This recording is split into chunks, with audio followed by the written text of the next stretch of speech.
poke. See, that was there it was.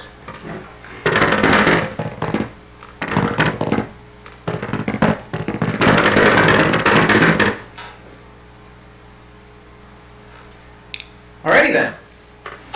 There was the drum roll. Yeah. And we have a list. We failed. We failed. We have? Yeah. Well, you failed. What episode is this? I don't know. Are we on like 9 or 10? No. I think this is 9. 8.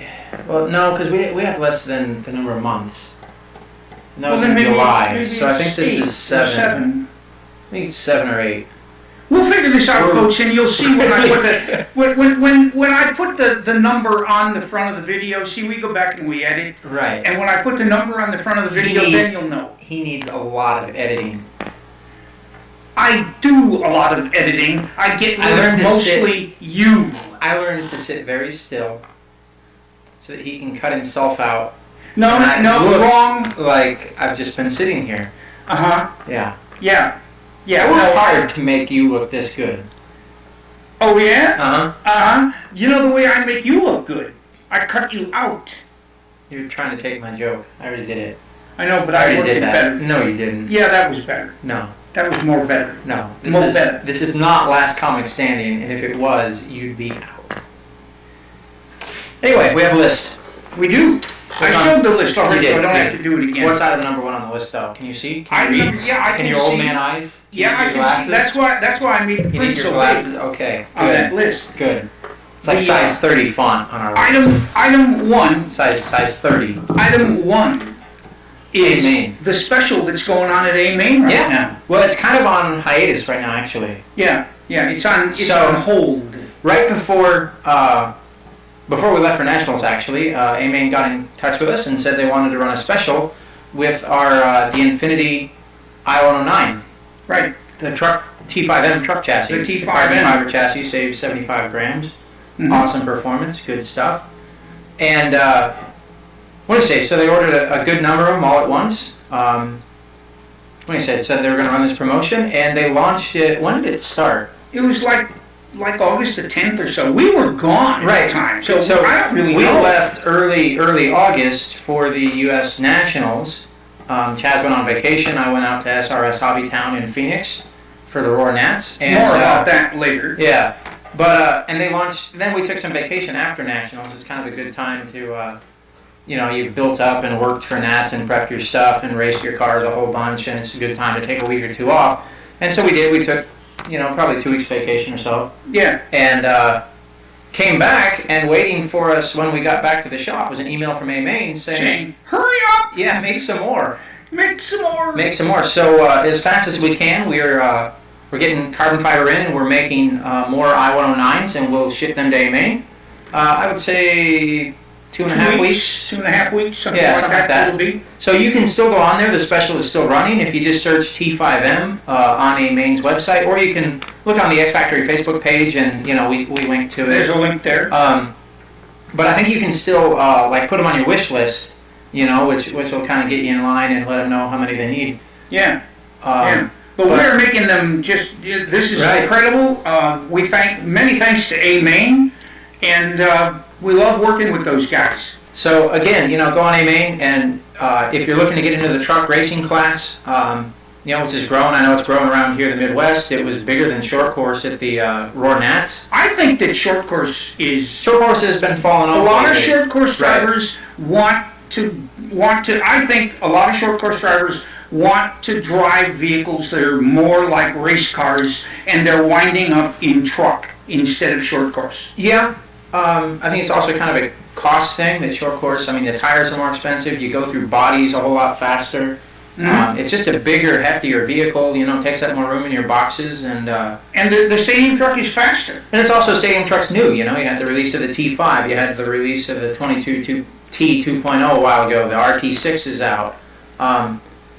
So it's definitely a growing class. And if you're looking to get into it, like I said, on A-Main, you can pick up. Well, you can add your wish list right now. You'll get it in about 2 weeks. The T5M with Infinity chassis. And the Infinity chassis is like free. Right. I mean, that's $100 Right. off of what you would pay otherwise. That's a fabulous deal from Maine. And along with the idea that the short course is fading a little bit and stadium truck is making a comeback, I got my truck back. You did? I did.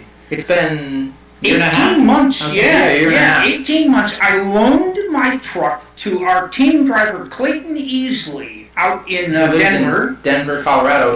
He borrowed it specifically to run the Rumble in the Rockies. Right. Of 2014, I want you to know. Which is more raceways, Mile High Off-Road Raceway, I think, right? Yeah. More raceways, big race every February. We need to get out for that. Yeah, we do. We've been meaning to get out there. Anyway, he wanted to run stadium truck. We said, sure, use Chazz's. And he did a whole bunch of work. I think we had a VideoCast about it. Because he won. Yeah, he TQ'd and won in 2014. With Chazz's truck. With my truck. Well, let's be honest. It was about 1/3 your truck at the end of it, and 2/3 Clayton Easley saying, oh yeah, I put on hub carriers, and I rebuilt your diff, and I rebuilt your transmission, and then your steering was junk, so I rebuilt that. And I updated you to big bore shocks, because you had shocks from like 2004 on there. I had Losi shocks on there, I think. Old school Losi shocks. Right. And anyway, so I got my truck back. Well, so in 2014, Clayton won the Rumble. You know, everything was good. Yeah, I'll send you your truck back. Some stuff happened with him. We didn't really pressure you. You weren't looking to race much. Yeah, I was. Yeah. Wasn't a big deal. And so 2015 rolls around, and Clayton's like, well, I could send it back, or I could run the Rumble this year with it. Yeah. And I think he qualified second and finished second. Second or third. Or TQ'd and finished second or third. Anyway, he didn't win it this year. Right. He said he TQ'd the first 2 rounds, and then like the track changed on him, and he kept chasing the track, but he couldn't. You know what I mean? But he never. Other guys got faster, and he couldn't. Right. Yeah. So anyway, part of the vacation story, which you'll hear in a few moments, was that I was in Denver for a while. And so I went up and I banged on Clayton's door and I grabbed him by the neck and thrashed him until the truck fell. That's exactly what happened. The 71-year-old man, well, you were still 70 at the time. Yes. Almost 70. Thrashed, like, how old was Clayton? 30. Yeah. About your age. Uh-huh. Yeah. Nice, physically fit guy who shoots a lot of guns. Yeah, you went and attacked him. Yeah. Right? And my truck fell out of his pocket. And I scooped it up and made a beeline for the door. Except it was raining, so then you went back inside and we talked for like half an hour. We talked another half hour because it was just pouring buckets. Yes, you got your truck back. I do. Hey! And so I'm going to see young Chazz on the track again, that mentions but I don't know when. It's been... He's looking at the calendar. Less than a week. It has been less than a week. Happy birthday, Chazz. Oh. Uh-huh. You're no longer 70. I'm not 70 anymore. Nope. By 70? So happy birthday to Chazz. Love you, Dad. And what did I get for 70th birthday present? Nothing, because you turned 71. What did I get for 71 birthday present? Same thing. Maybe 72nd will be your lucky number. I haven't had a birthday present in a long time. We went to the Bud Hens. Last night was a birthday present. Was that? But I had to buy the freaking tickets. You offered. Anyway, happy birthday, Chazz. Nobody explained to me it was my birthday present. Hello, or I wouldn't have bought them. I'd have made. This is most meandering. Buy them. Random. Well, this is just daily life in the shop. We haven't done a VideoCast in so long. Like. Yeah. This is catching you guys up on the happenings here at XFactoryRC. Yeah, as though these are happenings that anyone cares about. So, let's run through Roar Nats. Okay, the Roar Nats. You're on. Right. I'll go wait. Chazz didn't go. Yeah. And I'm not going to lie, I kind of wish I hadn't either, because Phoenix in August, like, why Roar, why? I don't mind having the Nationals in Phoenix. I don't mind having the Nationals in August. But did it have to be in Phoenix in August? Doesn't make any sense to me. You know, if we're going to have the Roar Nationals and we're going to promote a race that people want to go to, like, let's put it in a location at a time that people want to go to. Like, I would love to go to Phoenix in December, November, February. You know, get out of the snow, get out of the cold, go have a nice vacation, race the Roar Nationals, that'd be awesome. If you're going to have the Roar Nationals in August, put them in Michigan. I was crying when it was 112 degrees in Phoenix, and I was looking at my weather app on my phone, and it was like 75 degrees and sunny at home. So that's just a small note about nationals. I mean, it was indoors, but I mean, even in the air conditioning with the mister system running at SRS, it was still like 85, 90 degrees inside. It wasn't quite as bad as last year in Florida, which didn't have AC, but come on. Yeah, if you're going to put it in Florida, put it in November. Yeah, and the idea was always that like August is a really good vacation month and kids were off school and you'd get more entries, but the Roar Nats didn't have 300 entries this year. The only people who went were the people who had to be there, whose almost job it was to race. Well, they were all sponsored. Right. So let's put it even in the stock class. And yeah, you're not getting a whole bunch of, 14-year-old unsponsored guys who want to run stock, and they're off school and it's the family vacation. Their dad and, moms come out. Like, nobody like that was there that I knew about. Like, let's put it in a location and at a time that people want to go to. Like I said, I have no problem with it being at SRS. We could, the fact that it was on slicks and a mister system, that's a debate for another day. I'm not trying to reopen that. But I'm just saying the location and the time was not ideal, Roar. Come on.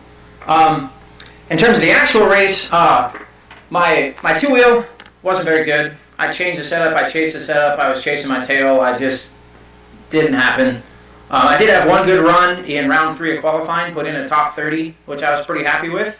But my other 3 runs were bad, and my main didn't go very well either.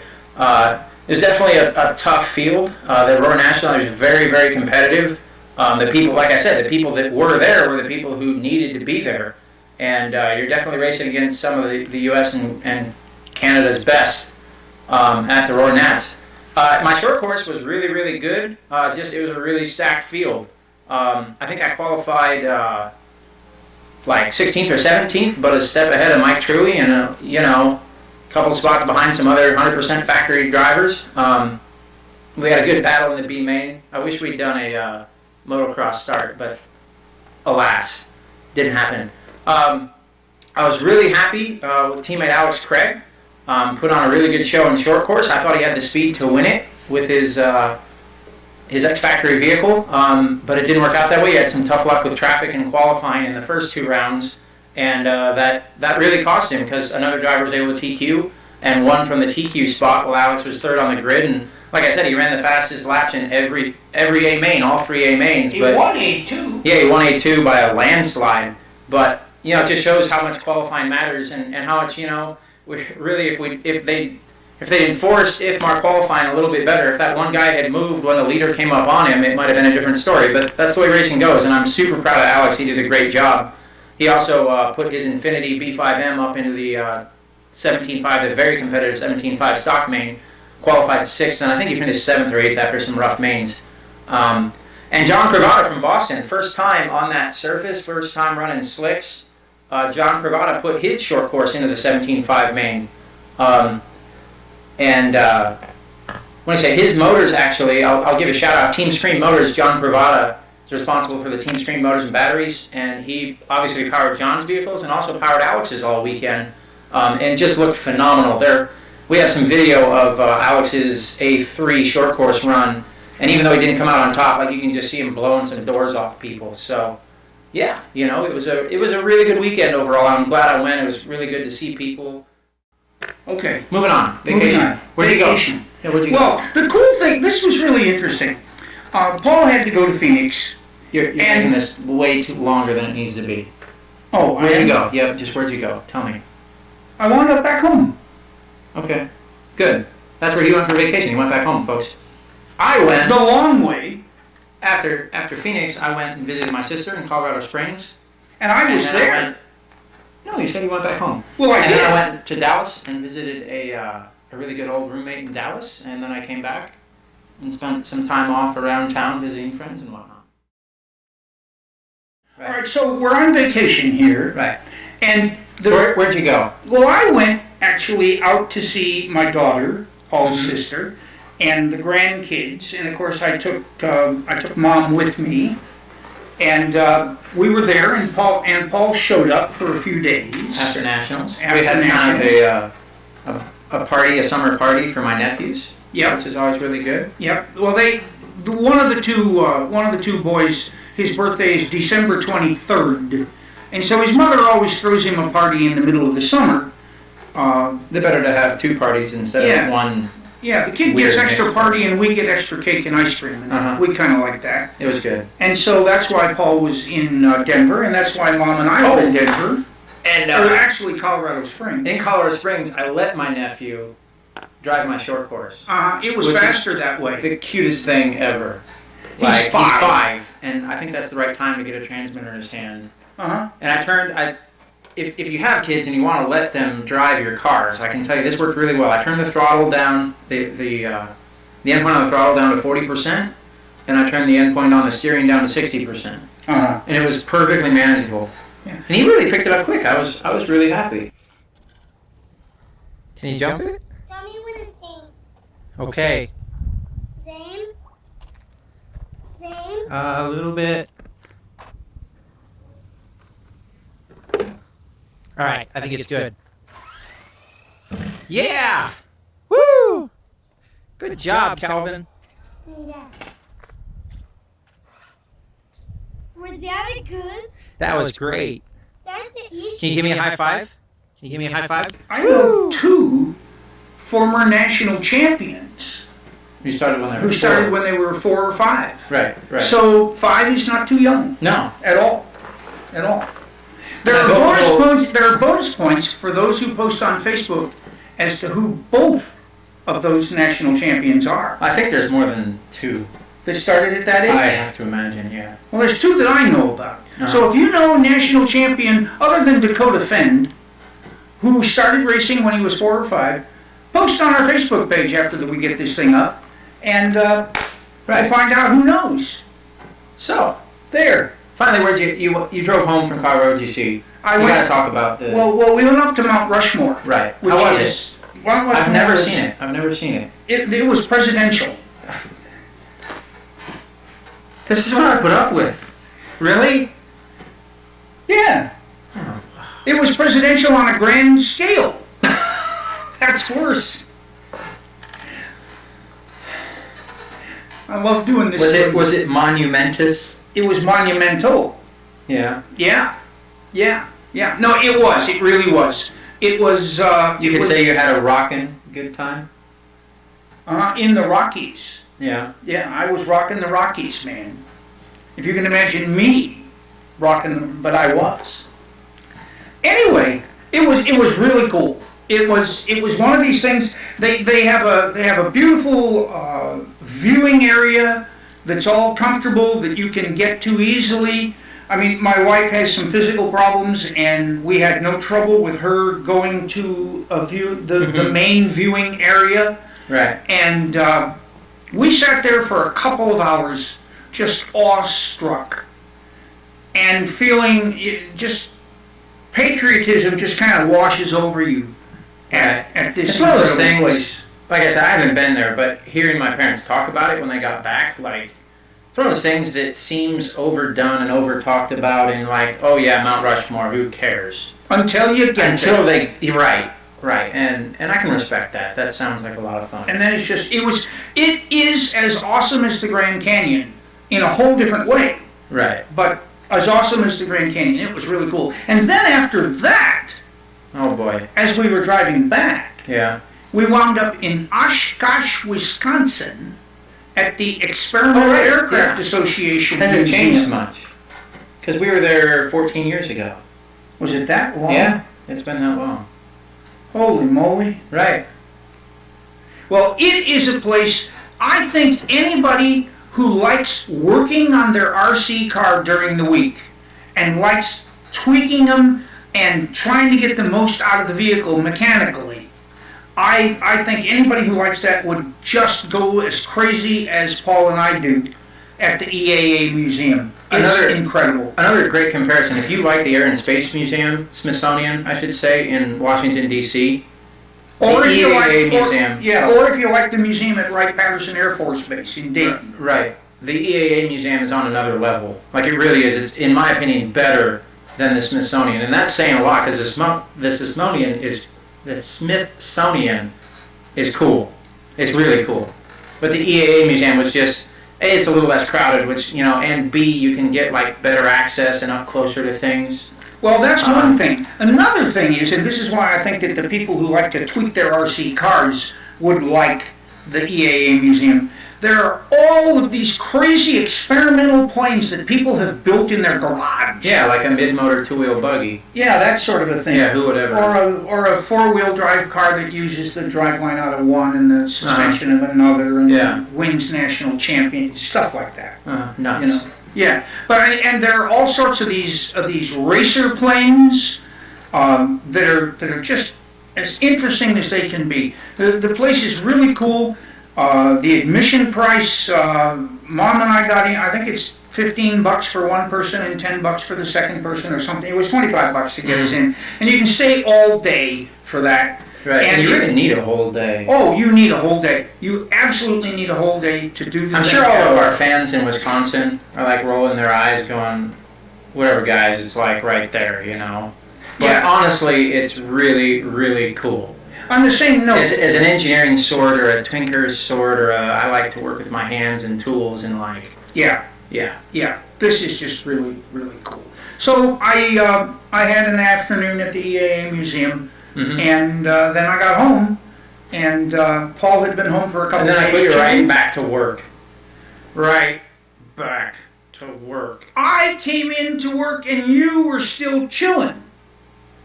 You hadn't been here yet when I don't think so.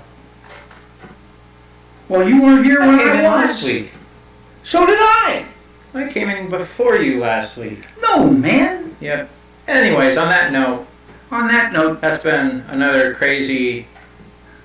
I'll get the heck out of this one. It's been something. VideoCast, whichever. Bye, folks.